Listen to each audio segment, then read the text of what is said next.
Hi everyone, today we're going to read this story called The Kissing Hand, and the author is Audrey Penn.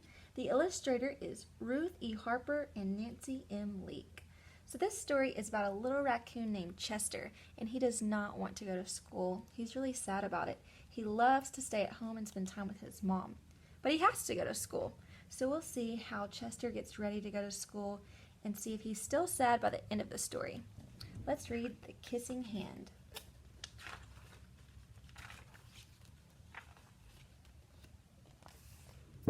Chester Raccoon stood at the edge of the forest and cried. "I don't want to go to school," he told his mother. "I want to stay home with you. I want to play with my friends and play with my toys and read my books and swing on my swing. Please, may I stay home with you?" Looks like Chester's crying. I see tears in his eyes too. Mrs. Raccoon took Chester by the hand and nuzzled him on the ear. "Sometimes we all have to do things we don't want to do," she told him gently, "even if they seem strange and scary at first. But you will love school once you start. You'll make new friends and play with new toys, read new books, and swing on new swings. Besides," she added, "I know a wonderful secret that will make your nights at school seem as warm and cozy as your days at home." I wonder what secret she's about to tell him. Chester wiped away his tears and he looked interested. "A secret? What kind of a secret?" "A very old secret," said Mrs. Raccoon. "I learned it from my mother, and she learned it from hers. It's called the Kissing Hand." "The Kissing Hand?" asked Chester. "What's that?"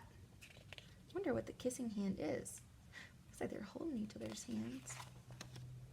"I'll show you." Mrs. Raccoon took Chester's left hand and she spread open his tiny fingers into a fan. Leaning forward, she kissed Chester right in the middle of his palm. Right there in your palm is the back of your hand.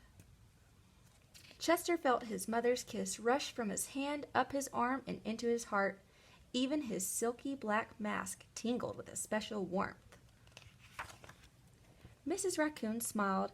"Now," she told Chester, "whenever you feel lonely and you need a little loving from home, just press your hand to your cheek and think, 'Mommy loves you, Mommy loves you,' and that very kiss will jump to your face and fill you with toasty warm thoughts." She took Chester's hand and carefully wrapped his fingers around the kiss. "Now do be careful not to lose it," she teased him. "But don't worry, when you open your hand and wash your food, remember, the kiss will stick." Chester loved his kissing hand. Now he knew his mother's love would go with him wherever he went, even to school. Look, he's playing with it and looking. He feels a lot better now. That night, Chester stood in front of his school, and he looked thoughtful.